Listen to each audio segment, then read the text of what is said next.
Well, welcome to the second installment of Chrome Dome's Ghost Stories. Last time I was telling you about the time a new girlfriend of mine came to stay at the infamous scary house at MAYS Hill. And while I spent some time in the bedroom, she went down and had a shower and came back and told me off for 400 meters roundabout ahead, and then the second exit onto Burwood Road. Yes, and then as you can tell, I am now driving home from an Uber night. Anyway, so she oh, that was a bit scary, wasn't it? Caution, approaching school zone. There we go, school zone The at second exit ahead. at 3:50 in the morning. That is so funny. Anyway, so yes, she'd been telling me off for not saying hello while she was in the shower. That's nice. My client's just saying good night. So anyway, so there we were at the scary house, and it was late 2005. So my oldest son would have been about 8 years of age, and my youngest son would have been about 6 years of age.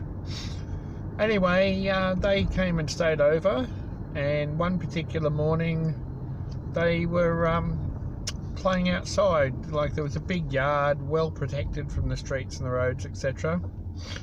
And my oldest son was sitting on the front porch, and Rachel and I were sort of pottering around the room, and we could hear my oldest son having a conversation. And wasn't quite having an argument, but having a bit of a debate and just clarifying a few points, etc. It sounded like a very interesting conversation. Anyway, about 15 minutes later, we'd been sort of hearing the conversation, not listening in. My youngest son returns to my room, and sure enough, my oldest son kept talking. And I remember Rachel saying to my youngest son, ahead, and then the second exit onto Burwood Road. Certainly wasn't saying any of that, but I remember Rachel saying to my youngest son, "Oh, who's your brother talking to?" And he says, "I don't know." And I said, "Well, wasn't he talking to you?" No, he's been talking to someone else. Didn't know who he's talking to. So anyway, sure enough, we called my oldest son in. I said, "You had a good morning?" "Yeah, yes. "Oh, by the way, who were you talking to?" And he proudly responded, "The two girls." Proceed about 2 kilometers to Parramatta Road. And I think Rachel and I in unison said, "What two girls?" And my eldest son, as I said, he was about aged 8 at that stage, he proudly announced, "The two girls that died here." And I remember Rachel going white and me sort of feeling a bit in shock, and we looked at each other, and I said, "What do you mean?" "The two girls, they told me that they died here, but they're very happy, and they were playing with me." "What were you chatting about?" "Oh, they were just telling me about how fun it is." "Oh, okay." And I think it was Rachel said, "Well, how did the girls die? How do you know?" "Oh, they lived here with their mother, but the house burnt down, or there was a fire." And so we quickly changed the subject. But I remember discussing with Rachel later, thinking, well, we know kids can have imaginations and you can make a few things up, but how is it possible that he'd been talking out there all this time, and we assumed that he'd been talking to his brother, and yet without flinching we said, "Who you been talking to?" "Oh yeah, the two girls that died here." And I forget if we looked it up or we tried to look it up, but I'm sure we tried to go back through the history of the house, and it was very, very, very scary. But this leads on, I'm sure there was a fourth story, but it's escaping my mind at the moment while I drive. But this leads on to perhaps the scariest interaction of all. Left turn onto Parramatta Road.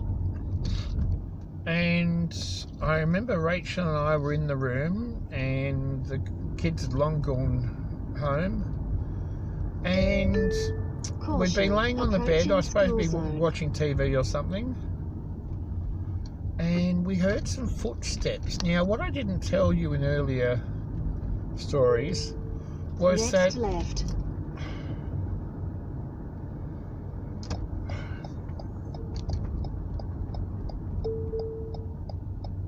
there was a room next door to mine. So if you walked from my room down the hall to the kitchen and laundry and bathroom, etc., there was a room. There was like a spare room in any unit, in any house. But this room was different. And here I am driving home at nearly 4 a.m. and my flesh is crawling as I talk about it. And this isn't even the scariest of the stories. Proceed about 1 kilometre to the motorway entrance. How distracting these will be on the video. Probably quite. 800 metres ahead on the route. Stop and go traffic. Okay. Anyway,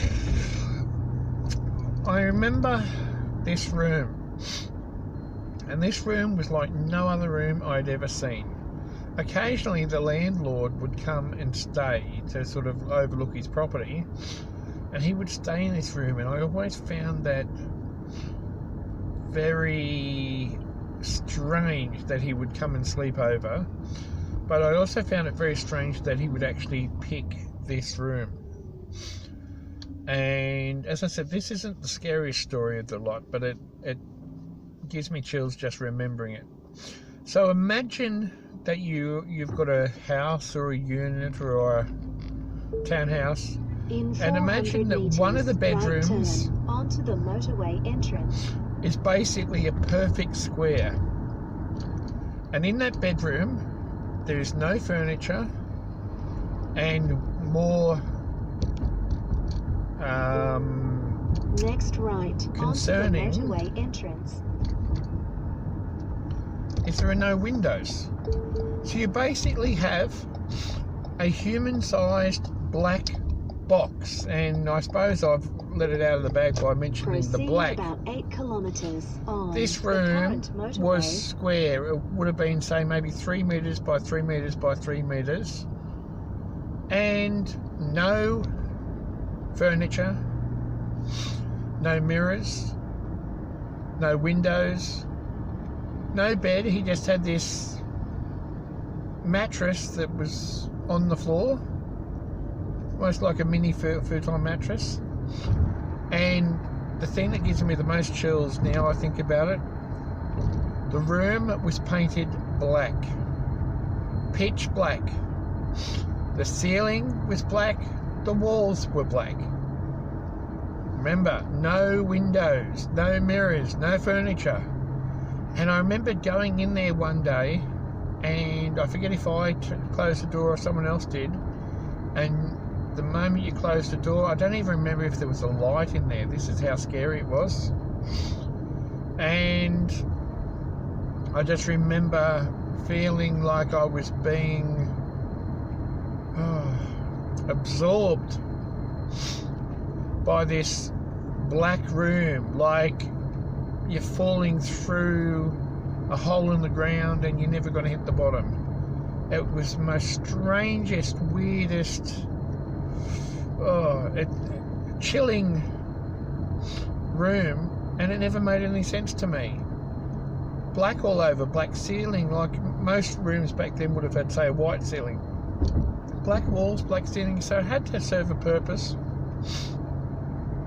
And this landlord used to come and stay there and sleep in there with the door closed. And I just remembered absolutely being filled with terror when that door closed behind me, because there's no light, no furniture, nothing to hold on to, and you're just in pitch blackness.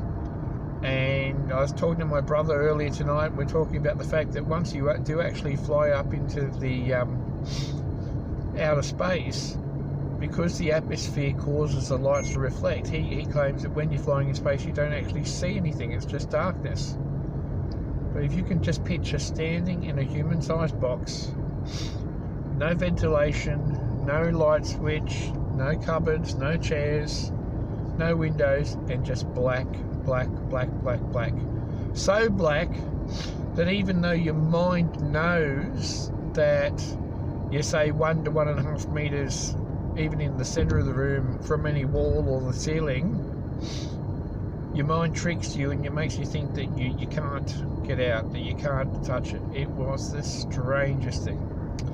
Anyway, I see we've gone a bit over time with this scary story. I will prepare for the last one, which I assure you is the most frightening of all the scary house stories at MAYS Hill in Sydney, Australia. This is Chrome Dome. Peace out for now.